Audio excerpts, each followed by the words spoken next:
Hello my dear friends, welcome back to my YouTube channel medical network.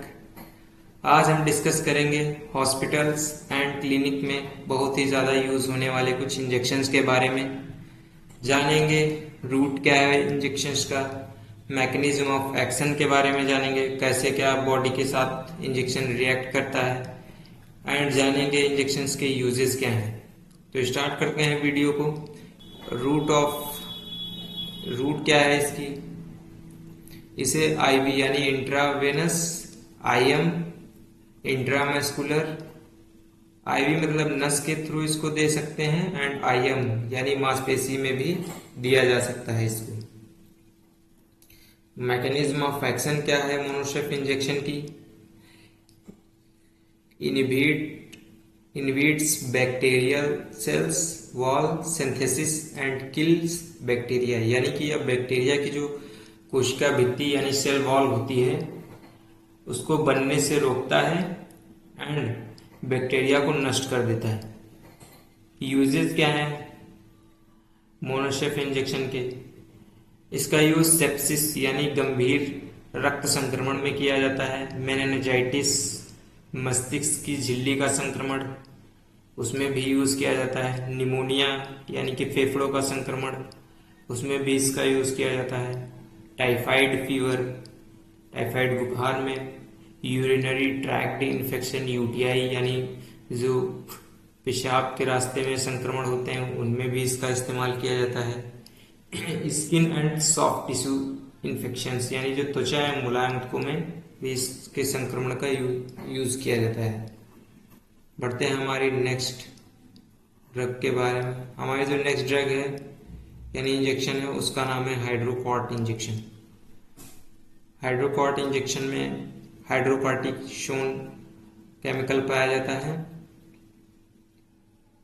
Root क्या है इसकी? इसको भी आईवी आईएम यानी इंट्रावेनस एंड इंट्रामस्कुलर दिया जाता है, यानी नस में और मांसपेशी में इंजेक्शन दिया जाता है। मैकेनिज्म ऑफ एक्शन यानी किस प्रकार ये शरीर में काम करता है? ये steroid that reduced inflammation and suppress excessive immune response. यह एक स्टेरॉइड दवा है जो सूजन इन्फ्लेमेशन को कम करती है, तो शरीर की जो अत्यधिक प्रतिरक्षा प्रतिक्रिया को नियंत्रित करती है, यानी कि जो इम्यूनिटी है वो यदि बहुत ज़्यादा एक्टिव हो जाती है किसी एंटीजन के प्रति तो उसको सप्रेस करने का भी वर्क करती है।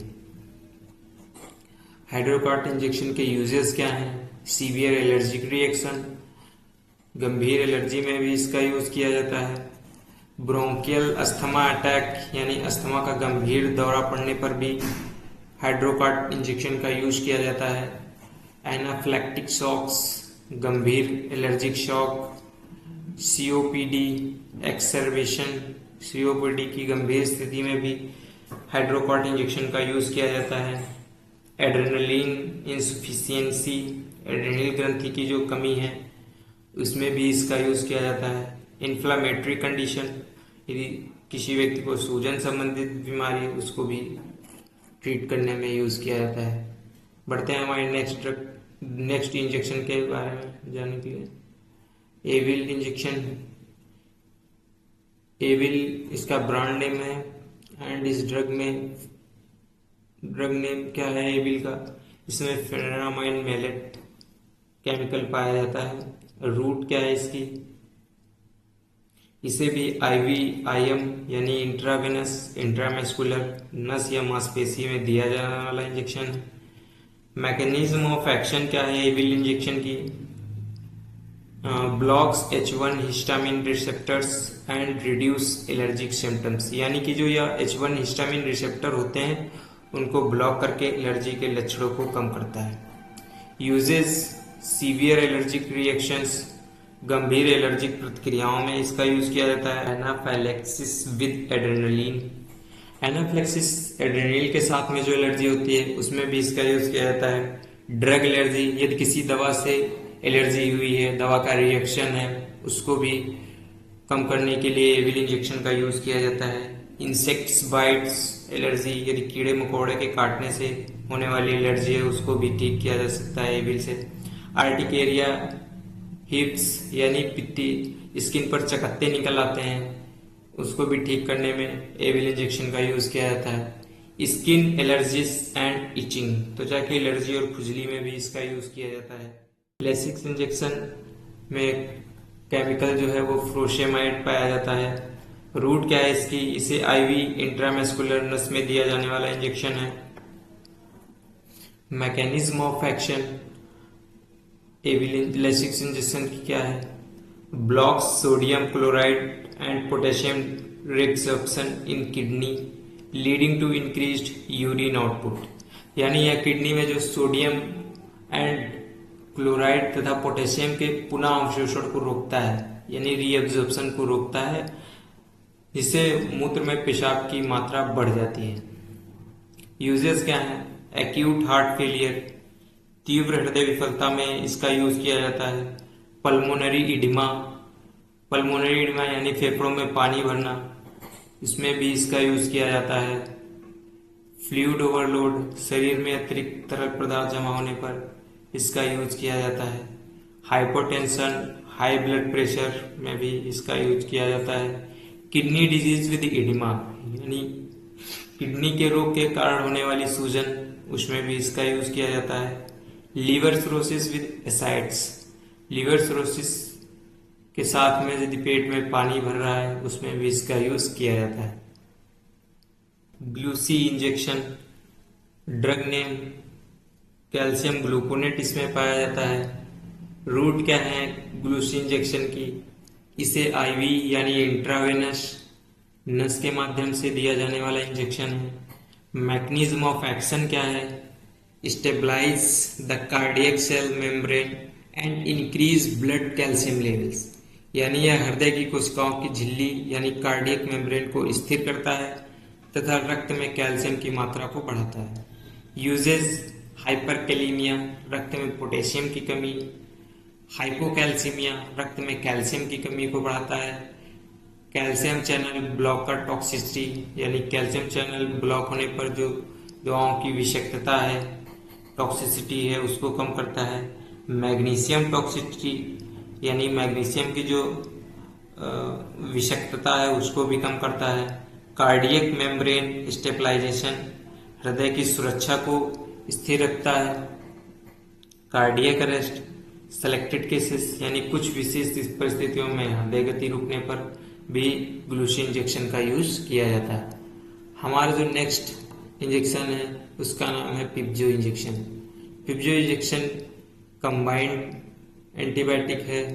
इसमें ड्रग जो है वो पिप्रासिलीन प्लस टेजोबैक्टम पाया जाता है। रूट क्या है इसका, इसे आईवी नस के माध्यम से दिया जाने वाला इंजेक्शन है। मैकेनिज्म ऑफ एक्शन क्या है, piperacillin kills bacteria by inhibiting bacterial cell wall synthesis, यानी जो पिप्रासिलीन बैक्टीरिया की कोशिका भित्ति बनने से रोककर उन्हें नष्ट करता है। Will tazobactam protects piperacillin from bacterial beta lactase enzyme, यानी कि जो टेजोबैक्टम है वह बैक्टीरिया द्वारा बनाए गए बीटा लैक्टेज एंजाइम से पिप्रासिलीन की रक्षा करता है। यूजेस क्या है पिप्जो इंजेक्शन के, सेप्सिस ब्लड इन्फेक्शन, रक्त संक्रमण में, सीवियर निमोनिया गंभीर निमोनिया में इसका यूज किया जाता है। इंट्रा एब्डोमिनल इन्फेक्शन, पेट के अंदर के संक्रमण को ठीक करने के लिए यूज किया जाता है।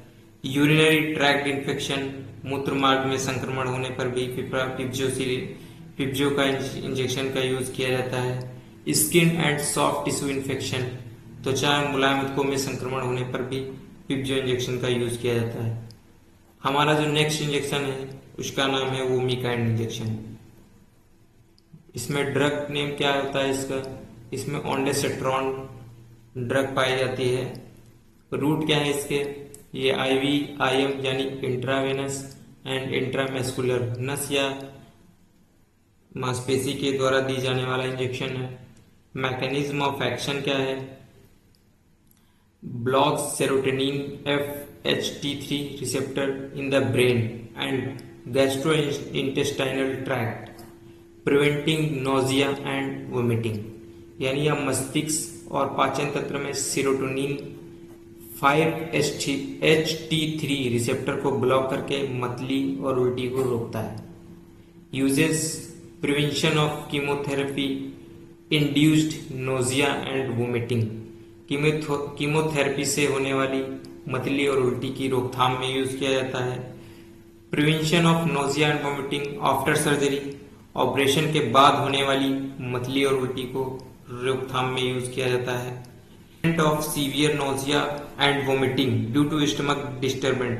पेट की समस्याओं के कारण होने वाली गंभीर मतली और उल्टी का उपचार करने में भी इसका यूज किया जाता है। हमारा जो नेक्स्ट इंजेक्शन है उसका नाम है एमिजेक्ट। ड्रग क्या होती है इसमें अमीकाशीन सल्फेट ड्रग होती है। रूट क्या है इसे आईवी इंट्रावेनस आईएम इंट्रामस्कुलर दिया जाता है। मैकेनिज्म ऑफ एक्शन क्या है?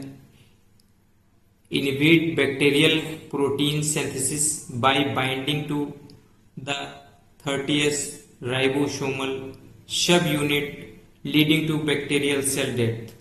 यानी यह बैक्टीरिया के जो 30th राइबोसोमल सब यूनिट होते हैं उनसे जुड़कर प्रोटीन निर्माण को रोकता है, जिससे बैक्टीरिया नष्ट हो जाता है।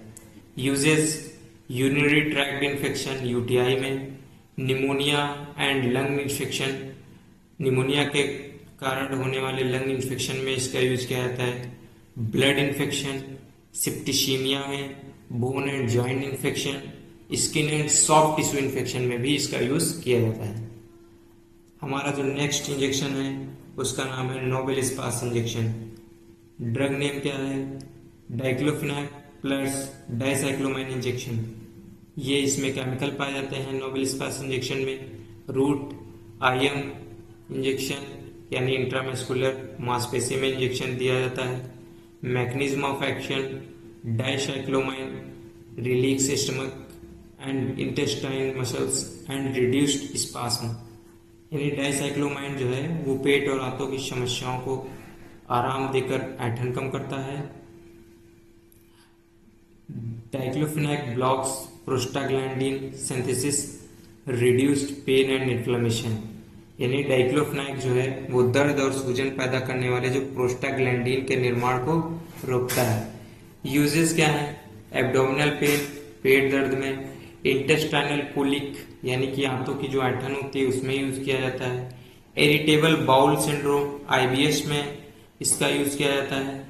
मेंस्ट्रुअल क्रैम्प्स, डिस्मेनोरिया यानी मासिक धर्म में दर्द होने पर भी इसका यूज किया जाता है। स्टमक स्पास्म एंड ब्लोटिंग, पेट की ऐंठन एंड गैस की समस्या में भी नोबेल स्पास इंजेक्शन का यूज किया जाता है। नेक्स्ट इंजेक्शन है उसका नाम है न्यूरोबियान फोर्ट इंजेक्शन। इसमें ड्रग कौन सी पाई जाती है? इसमें vitamin B complex injection, vitamin B1 plus vitamin B6 plus vitamin B12 पाई जाती है। रूट क्या है इसका? ये आईएम इंट्रामस्कुलर इंजेक्शन है, इसे मांसपेशी में इंजेक्शन दिया जाता है। मैकेनिज्म ऑफ एक्शन क्या है इसकी? Vitamin B1 helps convert food into energy. यानी जो विटामिन B1 है वो भोजन को ऊर्जा में बदलने में मदद करता है। Vitamin B6 supports nerve functions. Vitamin B6 नसों के कार्य को बेहतर बनाता है। And vitamin B12 help in red blood cells formation and nerve repair. यानी जो विटामिन B12 है वह लाल रक्त कोशिकाओं के निर्माण में मदद करती है एंड डैमेज नसों के मरम्मत में भी सहायता करती है। यूजेस क्या है इसके? Vitamin B complex deficiency, vitamin B complex की कमी होने पर भी इसका यूज किया जाता है। पेरिफेरल न्यूरोपैथी यानी कि नसों की कमजोरी और झंझनाहट में। मैगेलोब्लास्टिक एनीमिया में भी इसका यूज किया जाता है। वीकनेस एंड फैटिगे कमजोरी और थकान में। नर्व पेन नसों का दर्द। रिकवरी आफ्टर इलनेस बीमारी के बाद शरीर की रिकवरी में भी इसका यूज किया जाता है। वीडियो अच्छी लगी हो तो चैनल को सब्सक्राइब कर दें एंड बेल आइकन दबाना ना भूलें। धन्यवाद।